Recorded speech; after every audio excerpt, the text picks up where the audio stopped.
Sensation, le MAG. Bonjour à tous, bienvenue sur Sensation en association avec TV78. Je suis aujourd'hui avec Lionel Massetta, directeur du théâtre de Saint-Quentin-en-Yvelines, scène nationale. Bonjour. Bonjour.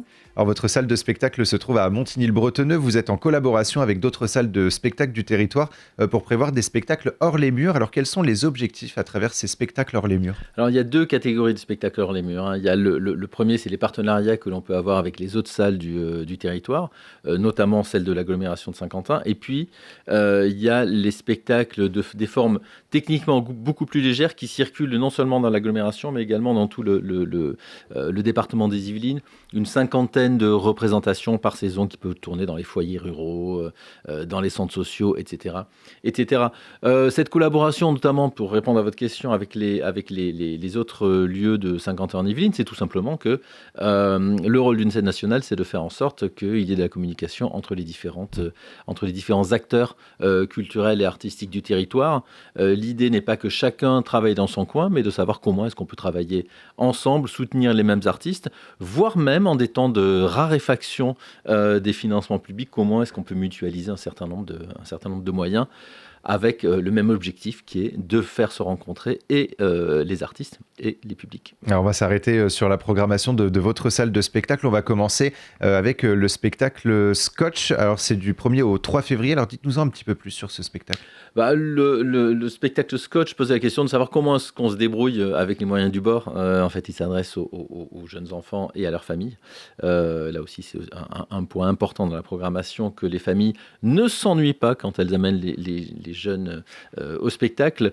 Les moyens du bord, en l'occurrence, c'est le Scotch qui va être manipulé de maintes façons différentes et qui va montrer que juste avec de l'imagination et avec très peu de moyens, on peut construire des mondes entiers. On peut être actif et c'est aussi ça que l'on revendique, c'est-à-dire que face à la passivité que l'on peut avoir devant des écrans, quels qu'ils soient, avec les moyens du bord, bien, sans les écrans, on est obligé d'être beaucoup plus actif et beaucoup plus imaginatif. Et nous, on revendique la place de l'imagination. C'est notre travail. Et c'est un spectacle dès 2 ans, donc à voir en famille. Ouais. Du 7 au 11 février, le spectacle La Tendresse se questionnera sur la masculinité autour de cette question. Qu'est-ce qu'être un mec aujourd'hui ? Alors, mais qu'est-ce qui attend le public, justement, lors de ces représentations ? On ne va pas nier le fait que nous soyons dans une société plutôt patriarcale où les rôles sont assignés, c'est-à-dire que les rôles et les caractéristiques, on va dire que l'homme est fort, la femme est fragile, l'homme est enclin à la violence, la femme est plutôt empreinte de douceur, etc., etc. Aujourd'hui, ce modèle, bien heureusement, est en train d'être questionné, voire peut-être d'exploser. Et la question que se posent les 8, ou qui est posée aux 8 interprètes, qui sont à la fois danseurs, chanteurs, comédiens, qui sont absolument extraordinaires, c'est comment vous, jeunes gens, vous dépatouillez de toutes ces questions et de l'explosion du modèle patriarcal. C'est vraiment un spectacle qui est fait pour les gens je trouve qu'il est absolument formidable pour les gens qui ne vont pas au théâtre et qui se font une fausse idée du théâtre, parce qu'on rit, on pleure sans jamais perdre de vue le sujet, qui est comment est-ce que vous dépatouillez de ces nouvelles questions. Donc, amnésie, tous les gens qui ne sont pas habitués à aller au théâtre, parce que c'est un moment extraordinaire. Alors justement, pour vous, le théâtre doit avoir ce rôle de se questionner, de questionner le public et pourquoi pas d'apporter des réponses ? Il a plusieurs rôles. Certainement pas d'apporter des réponses, parce que ça, je pense que les publics, les spectateurs sont assez grands pour eux-mêmes apporter des réponses, et je pense même que dans la programmation, on est à l'inverse de ça, c'est-à-dire que on va pas dire qu'on est contre le militantisme, mais on est dans une autre forme de militantisme qui est emparez-vous de ces questions et répondez-y vous-même. Donc le théâtre est là, bien entendu, pour donner une autre vision, ou une vision décalée du monde dans lequel on vit. Et est aussi effectivement là pour nous poser des questions. En regardant différemment, on voit et on comprend les choses différemment. Donc on est là pour ça, entre autres. Et pour se donner une petite idée, on va écouter un extrait justement du teaser et on poursuit juste après. À chaque fois que je tombe amoureux, j'ai ce rêve d'un amour qui défie le temps. Ouais, on vieillit ensemble, y a pas de trahison. J'ai peur d'être déçu, putain.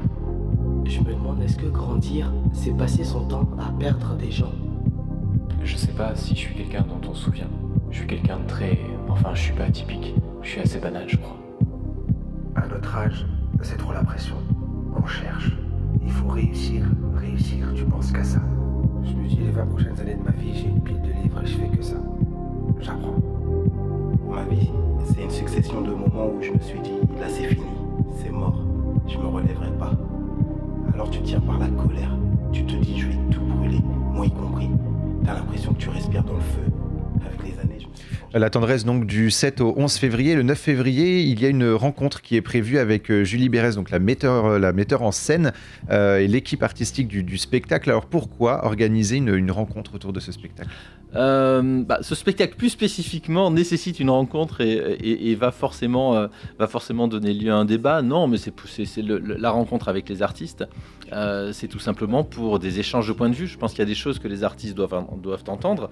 Il y a des choses que les publics peuvent entendre aussi. Quelles sont les intentions de la metteuse en scène, quelles sont les intentions des artistes qui sont sur scène. Voilà, c'est un échange.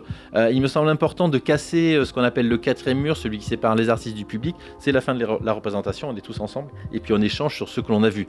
Il n'y a rien de pire que de sortir d'un spectacle et de passer tout de suite à autre chose. Je pense qu'un spectacle doit aussi infuser et les questions doivent rester encore quelques temps après la fin du spectacle. Et alors on continue la programmation avec le spectacle Frame by Frame. Frame by Frame, merci. Image par image. Mon accent anglais est nul. C'est le 10 février. Alors qu'est-ce qui attend le public justement pour cette soirée ? Alors, Frame by Frame, par l'Orchestre National de Jazz, c'est une sorte d'hommage au rock progressif. Alors, vous êtes, Jessie, trop jeune pour avoir connu le rock progressif, mais grosso modo, le rock progressif, c'est la fin des années 60, le début des années 70, avec des groupes emblématiques comme Pink Floyd, post-Syd Barrett, King Crimson, ou bien Genesis, mais Genesis, première période, quand ils faisaient une musique intéressante. Frédéric Morin, le directeur de l'Orchestre National de Jazz, a demandé à 4 compositrices de travailler à partir de morceaux assez emblématiques de cette époque et qui ont été composés par ces groupes-là, que je vous conseille absolument d'écouter. Toute la production entre 1969 et 1972 sont absolument formidables. Et elles vont travailler à partir des thèmes musicaux de ces artistes-là et créer autre chose. C'est-à-dire que des morceaux qui font 10 minutes, elles vont peut-être les porter à 15, 20, 30 minutes. Donc voilà, c'est un hommage au rock progressif. Et le 14 février, c'est un petit peu de musique avec Somewhere. Alors quels sont les objectifs justement de ce concert ?